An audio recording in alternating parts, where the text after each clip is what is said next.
Welcome to Three Wheeling, a brand new series devoted to three-wheeled bikes and cars. This week we're going to look at DRKs and a Vortex, but first I went up to Yorkshire. I'm Craven Moses and this is the Rike R1. Basically the Rike is the motorbike bolted into the headstock, taking the forks out and bolted in to the back of the frame there. It's got some brackets at the back that fasten to the chassis, the frame of the bike, and then there's 4 radius arms that come down to where the foot pegs are, and they're adjustable so that you can track the bike up to get everything square when it's in situ. Basically it's 90% of the bike, it's all there. You've just removed the forks, you move the handlebar controls or the switch gear and the clocks down to the front, the ignition switch, and then chop the wiring harness, extend it and then plug it back into the original wiring harness, and that's the wiring more or less taken care of. Basically most of the parts come off the bike, it is the bike. The only thing that we've got is a Triumph Spitfire steering rack, and the rest of it is all comes in the kit with the steering column, homemade steering column, all the brackets that you need and the suspension. We use Golf hubs now for the production one, and this particular model I use the actual motorbike discs and calipers, but there's a lot of machining gone into making that happen. But if people like the idea of using all the bike, which was one of my ambitions at the beginning, was to use all the bike, being a Yorkshireman and all that, I wanted to use it all up. They are actually interchangeable, so I could make that so that you can have the motorbike discs and calipers if required. It's got the motorbike wing mirrors. We really do use all the bits up. There's only really the headlights that you need to buy in. The seats come with the actual kit. So yeah, so that's basically just some extra lighting. Because of the regulations, we can't just use the motorbike rear lights. We have to have lights that are within 400mm of the outside edge, and you're allowed to put them down, I think it's halfway on the actual body. So I've put these all-in-one units in that basically do all the indicators, stop lights and brake lights. And then what I find really funny is the actual reflectors that we use. They're actually mounted on the front, on the back of the rear mudguards. It seems daft that you have your rear reflectors that far forward. And how much is the kit actually going to be for the kit? Is 4,500, and for that you get the frame, the suspension, and all the body panels you see, including the seats. You more or less, once you've got the kit, you need the motorbike. Then you've just got some wheels and 3 tyres to buy. There isn't much to buy, to be fair, after you've got it, because the bike, you're using 90% of the bike, which makes it easy to register the actual trike through DVLA on the original registration of the motorbike, because it is still there, you can still see it. So what's your background and how did this car come about? Well, I'm a tool maker. I've got my own little engineering business, and basically I've got kids are growing up and I've got a bit more free time, and it's just a culmination of all the skills that you acquire from being young right up to present day, and that's it really. It's just a case of I had the time mainly, and then it was just a case of designing a car for myself. Wasn't sure at the start what it was going to be, but it's just the hill climbing background that I have with the single seat and the Yamaha engine in. I just knew it needed to be lightweight, and it was designed from a clean piece of paper really, front up sort of thing. After seeing 1 or 2 cars, in particular one which was a green Kawasaki that had basically had a Caterham type front with a Kawasaki engine motorbike bolted into the back, and that just sort of really got me thinking. And the fact that using open diffs like my racing car has with the chain drive. It's never a really good engineered thing for anything that's going to do any mileage. It's sort of like high maintenance. So just going to 3 wheels made it all simpler, and it also made it lightweight. You put a lot of weight out, so that's the way I went forward with it. So it was a pure case of logic. Yeah. Well, you just start, when you're working out what you're going to do. I was looking at sort of like Westfields and Caterhams. I want to make one of them from scratch because I thought I could make a good one of those. But with no disrespect, there's lots of them about, and I just fancy something different, really. So, did you just get a load of tubes and start bending, or how did you go into the design? Was it sort of a paper exercise or a physical exercise? Well, basically, I just really, I know the pitfalls of starting a project and just starting to make it, just going into your garage and making it. You get one bit that looks right and another bit that looks okay, put them together and it looks a bit of a Frankenstein job. So I knew that whatever I was going to make, I wanted to have a look at it first. And if I was, what I'd really like to do is learn 3D CAD, and you could have made a model of it and it'd have been spot on. You could even take the data off that to actually make the panels. But being an old-fashioned sort of guy, I made the model.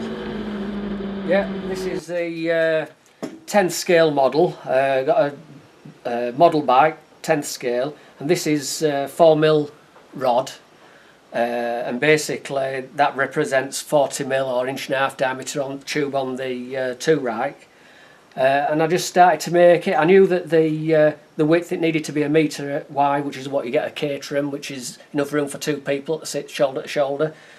I knew the leg length that I needed, so I just came up with this. This is actually the 2nd generation, because the first one I'd like the Caterhams and Westfields do, where they go straight down in a square chassis, and it became evident that there was a bad corner on the chassis that needed to be removed to get me sort of like stylish, rakish body, if you like.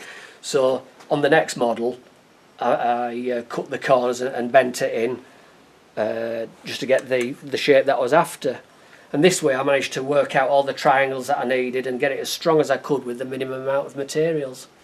Yeah, from the prototype, which was designed for me, my dimensions, it's got fixed pedals, and so realistically this is a car for me. Because I've made all the mouldings, it's easy for me to make some more, and people have been encouraging me to make more, so I started to look at making the production type or size. Basically the prototype used wooden block board as a base with pieces of wood to hold the tubes while I welded it all together, which is good and accurate, but wouldn't last 2 minutes if you're going into production. So from there I've changed the chassis to make it a longer wheelbase than this, and it's also got an adjustable foot box. So what I've done is I've had a laser cut bed with these square holes, and then I use these yokes that are all identical, and that's what holds the tubes. And because it's all laser cut, it's absolutely spot on accurate. And then it just makes it easy for once all the pipes and tubes are in, we can buzz it all up and know that it's right and it's repeatable and it's going to be the same again next time, sort of thing. It's all cold drawn seamless tubes, this motorsport spec material. Yeah, it's all top quality stuff. Mainly because I sort of like designed it to be the ultimate 3-wheeler. So, and I've carried on, and to be honest, this type of material doesn't, well, it costs a little bit more than the electric welded seam tube, but if anybody's making any cars at home, please don't use it, because it's just not up to it, and it doesn't, this stuff, it is a bit more expensive, but the electric welded stuff don't use it. The prototype, or my first one-off, everything was cut by hand, so it took a lot of time to make, but the beauty of laser cut parts is once you've got your dimensions and drawings, it's all repeatable. So these parts here are just laser cut parts, then just spot welded on with in a jig, and so it just makes it a lot more economical to make a cost-effective frame. So all the suspension, all this I cut out by hand, on the original now is all laser cut and repeatable. And this is the adjustable. I mean, this one's just in process, but this is how I'm getting away with the adjustable foot box. It's basically the pedals move backwards and forwards, and then you just shorten these arms.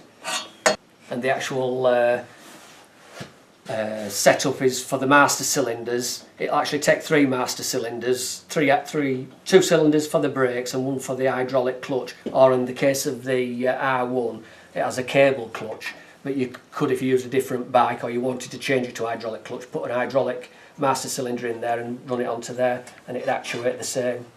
So I've tried to think around all the scenarios for what people might use it for, so that there's no welding for them to do. They can just bolt bits and pieces in.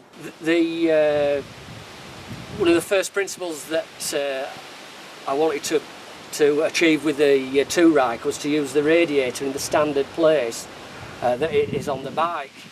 And sort of in like a 2-year build, I didn't know whether or not I'd be able to get enough air from underneath the car or not.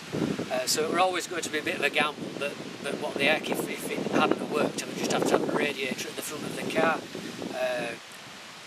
The thing with moving radiators to the front of a car and the pipes that are there, you've got a lot of weight in the actual pipes when they're full of water, plus you inevitably end up with airlocks, which can be a bit of a nightmare to bleed. So by leaving the radiator in the same place, it meant that all the hoses were standard bike hoses, there's nothing to change. So the gamble, and the gamble paid off. It actually it gets more than enough air in from underneath the trike. I've got a little adjust on the prototype. I've got a little adjustable flap, so I can vary the amount of air that goes into the actual radiator. But on the production ones, to be honest, it cools that well that I'll probably just end up with a fixed one. There's no real need to get an adjustable one. But that was one of the ideas that worked well for me.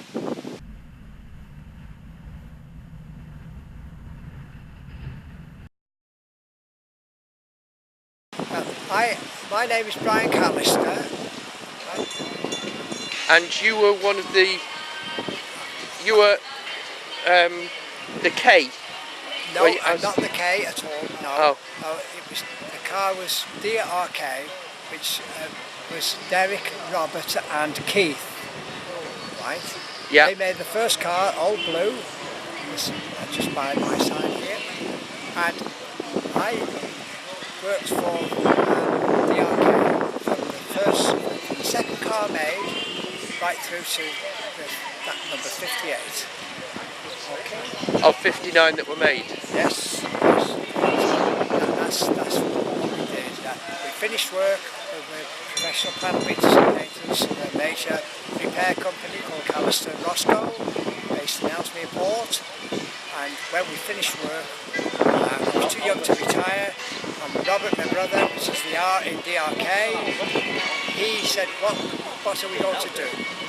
We'd worked together for 13 years, so he said, why don't we make a couple of 3-wheeler cars and see how they go? We took the first car we made to a classic car show at Newark-on-Trent, and from there the car took off. We had 12 orders from Newark-on-Trent, which meant that we had enough work to last us nearly 18 months, which was the start of things then. Of course, people had to wait the turn.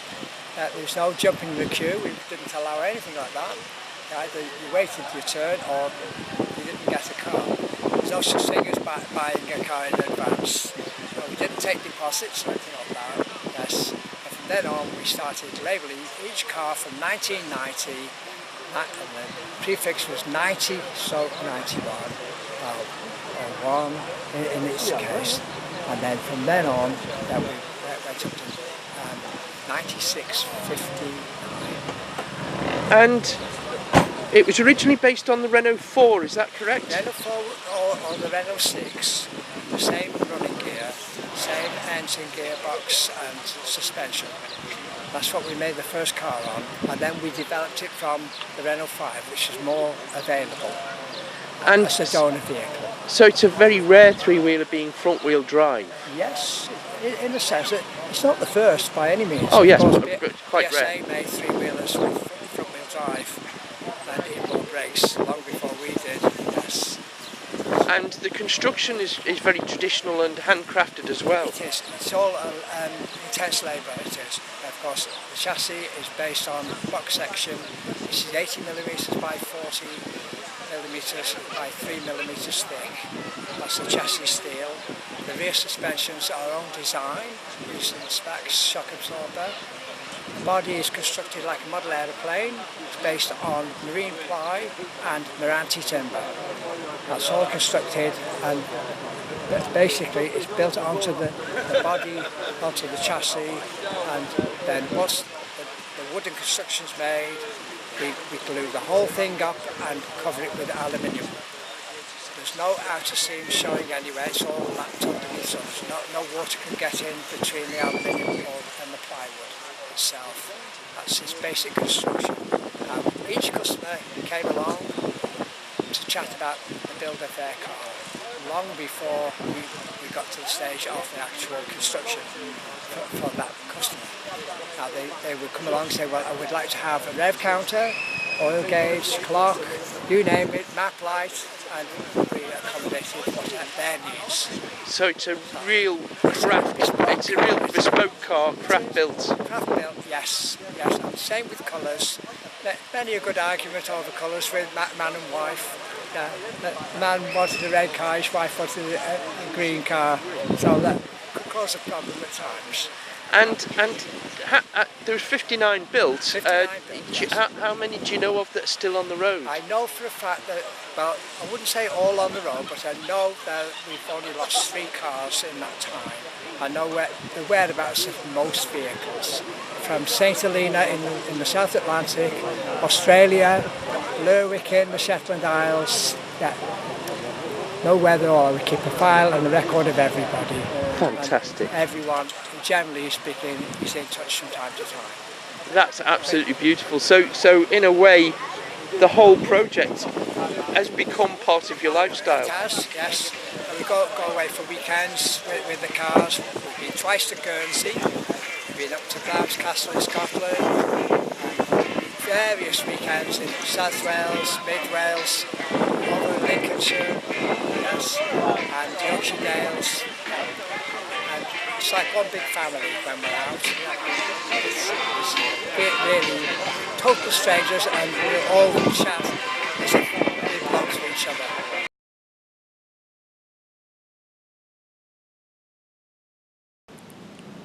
I thought I'd settle a little dispute between whether a vehicle is a three-wheeler or a reverse trike, and the truth is both is right. It's just a case of various different histories muddling and confusing people. So let's start in Europe. The very first car was a three-wheeler, so we can establish that there were three-wheeled cars. And we went on to have a history of three-wheelers. There was the Morgan three-wheeler that started in 1910, and they started off with bike engines, mainly the Jap engine, and then they moved on to do up to 4-seaters with a Ford side valve engine. Moving forward again, you've got the Reliant and Bond three-wheelers, which had one wheel at the front, and these were mainly vans to start with and light vehicles for industrial use, which later developed into cars. And this got a bit of negative connotations as time went on, with the Reliant Robin getting harangued in the press. But that's where the three-wheeler, if you like, the issue with three-wheelers started to develop. But the trike started in the bike custom scene in the USA in the 1950s, late 1950s, early 60s, when they started putting Volkswagen transaxles on the back and bike forks at the front. And basically, if you sit on it and you hold handlebars, it's a trike. If you sit in it and you hold the steering wheel, it's a three-wheeler. But to be honest, there's not much difference between the two. There are classics in both areas. More recently, we've had the Grinnell Scorpion, we've had the JZR, we've had the MEV, we've had all sorts of three-wheeled kit cars, and it's brought the whole thing to the fore. Plus, when Morgan started bringing back their three-wheeler, the Americans immediately called it a reverse trike, because they don't have the history and experience of three-wheelers that we have in the UK, so therefore three wheels became a reverse trike, and this is where the confusion came from. But basically, if you think about it, if you sit on it, you hold handlebars, it's a trike. If you sit in it, you hold the steering wheel, it's a car. A quad is a bike, even though it's got four wheels and it's not a car. But something like a Reliant, the Two Rike, a Morgan, that's a car, you sit in it and you hold the steering wheel. But if you really want to call it a reverse trike, no problem with me.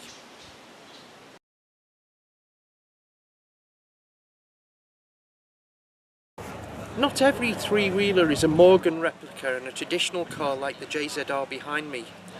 In America there was a plan-based car called the Vortex, which used Triumph front running gear and an inline-four bike engine. I went down to Norfolk to see a British guy who's built one of these amazing vehicles. And this is a Vortex? Vortex, yeah. Tell me about this, because it's not a kit as such, is it?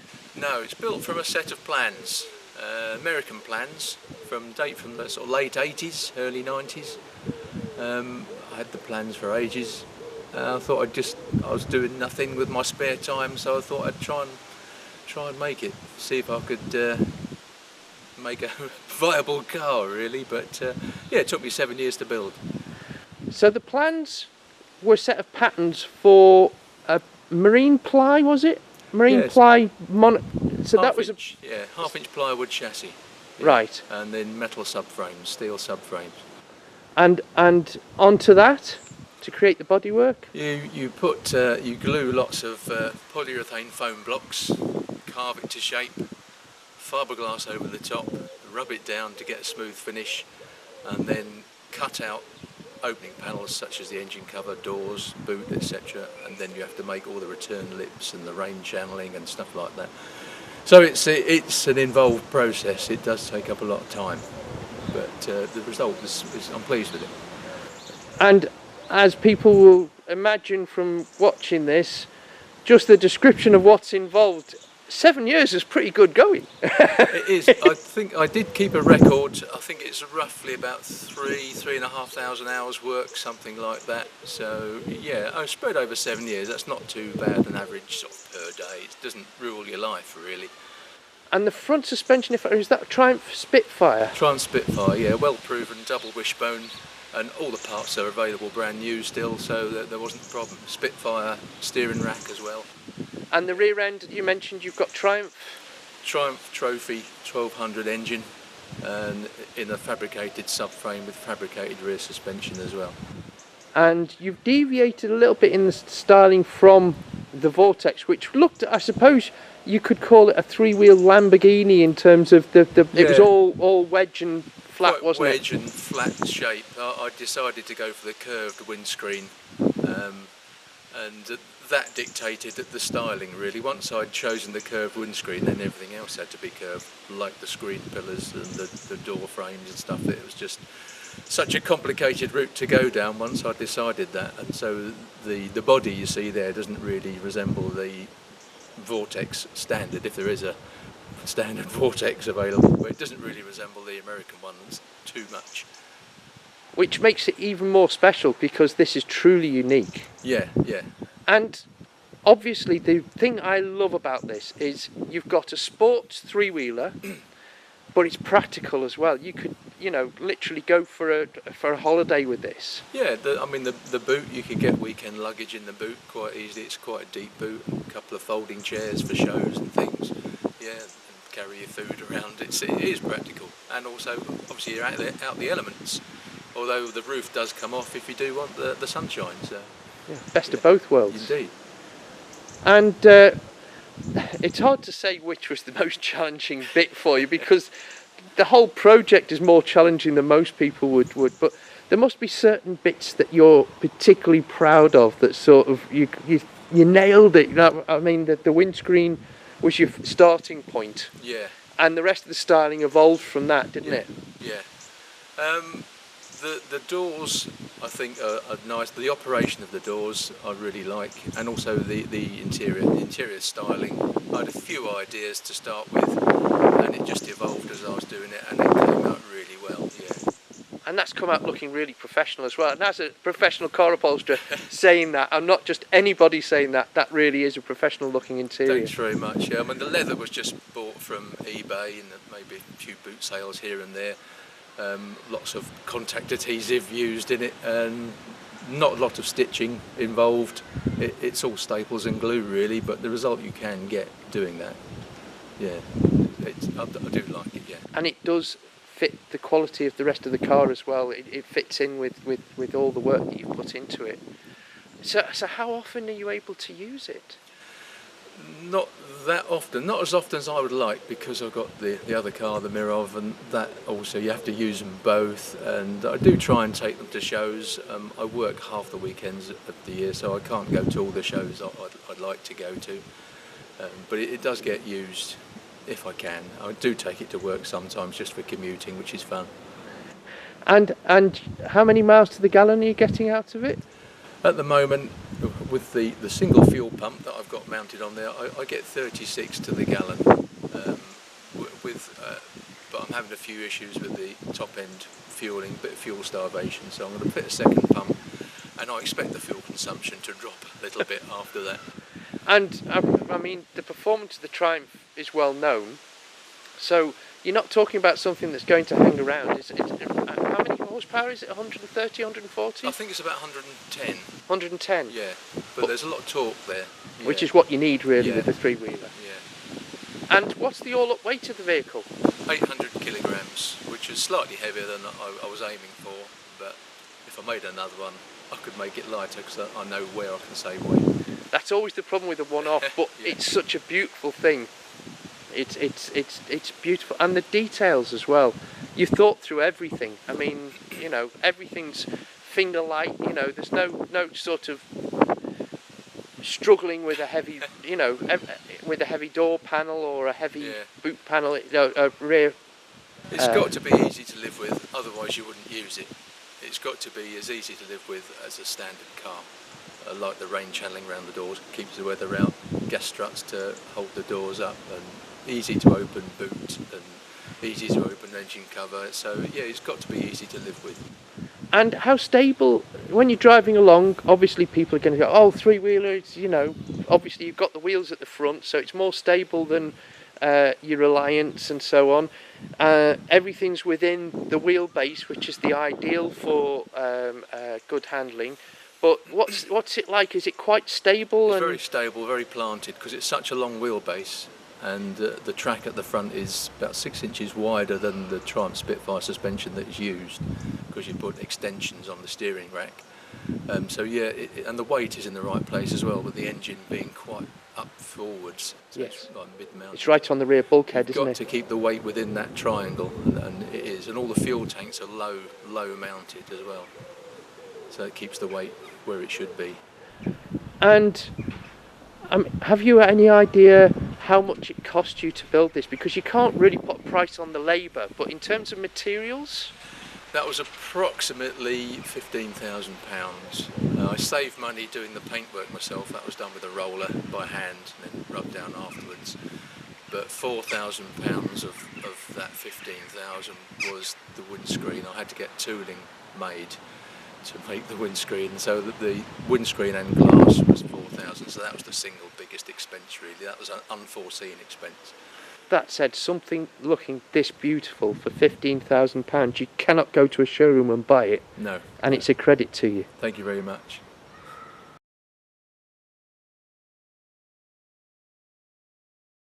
And here we are with a fantastic prize draw for our Patreon supporters as a thank you for all your support. All you have to do is go to www.patreon.com/nwin and pledge $1, $3 or $10, which helps us make the programmes.